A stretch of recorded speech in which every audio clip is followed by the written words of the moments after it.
The message came in at 6:17 p.m., a group text. We need space from you. Please don't reach out anymore, at all. No explanation, no warmth, just dismissal, typed out like a corporate memo. My uncle was already at their house helping them box up their things.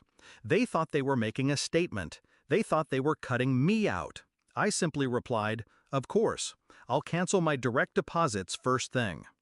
That was the moment the ground shifted, not under me, under them. It wasn't always like this. Once, I was their safety net, their golden solution, the one who covered rent when jobs fell through, the one who signed the checks for medical bills, tuition, even the car my sister drove into the ground. They liked to act as if I owed it. Family helps family, my mother would chant. But somehow, family always meant me giving, them taking. I didn't mind at first. I told myself it was love, that maybe money could buy belonging, that if I gave enough, one day I wouldn't feel like the outsider in my own bloodline. But love given without return, it corrodes. The cracks showed slowly. It was the whispered jokes when they thought I couldn't hear, calling me the ATM. It was the way my father praised my uncle's hard work while ignoring the fact that my uncle's mortgage was paid with my transfers. It was the Christmas dinner where every gift under the tree was from me, yet not a single one had my name on it. I noticed. I stored it all. And I smiled. When the text arrived, I didn't panic. I didn't beg to know why.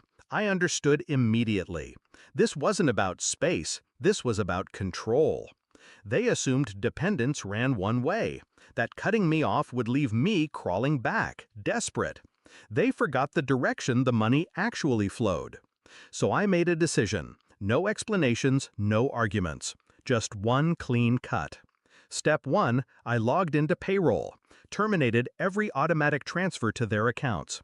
Mortgage support, utility stipends, the college fund that was really my sister's shopping allowance, gone.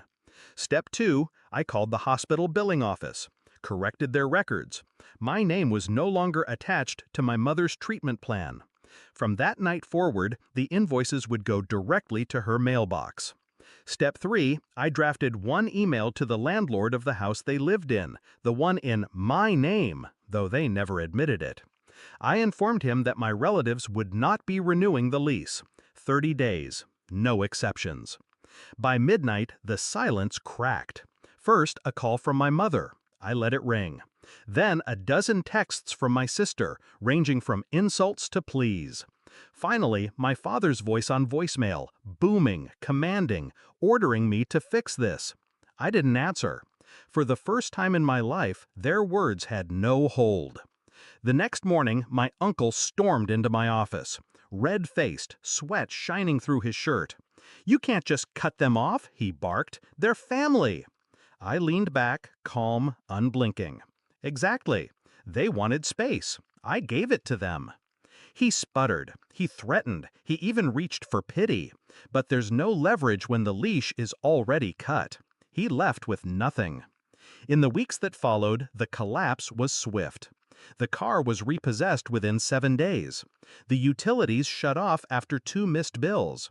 By the 3rd week, neighbors whispered as movers carried their furniture into storage. The golden family image they had polished for years cracked in public. My sister, once the darling of social media, posted cryptic stories about betrayal and backstabbers. No one knew she was talking about me. No one cared. They had built their kingdom on sand, and I had simply stopped pouring the water. The confrontation came 1 month later. I found them waiting outside my apartment, thin, tired, deflated. My mother spoke first, voice trembling. "We didn't mean it. The text. We just needed time." My father tried to regain his authority, pointing a finger at me. "You don't abandon blood. You fix this now." I looked at them. 3 faces I had once loved. 3 mouths that had only ever opened to take. "I didn't abandon you," I said quietly. "You abandoned me. The night you reduced me to a bank account." They stared, uncomprehending. "I'm not your ATM," I continued. "I'm not your savior. I'm done funding my own erasure." Silence. Heavy. Final. I walked past them, didn't look back. It's been 6 months. They're still out there, somewhere between eviction notices and borrowed couches. I don't know if they hate me. I don't know if they've learned. It doesn't matter. What matters is this. For the first time in my life, I kept something for myself. Not money, not pride, but freedom. They thought I needed them. They thought I was weak without their approval. But they forgot the simplest truth. The one who holds the purse strings holds the power. And I never let go.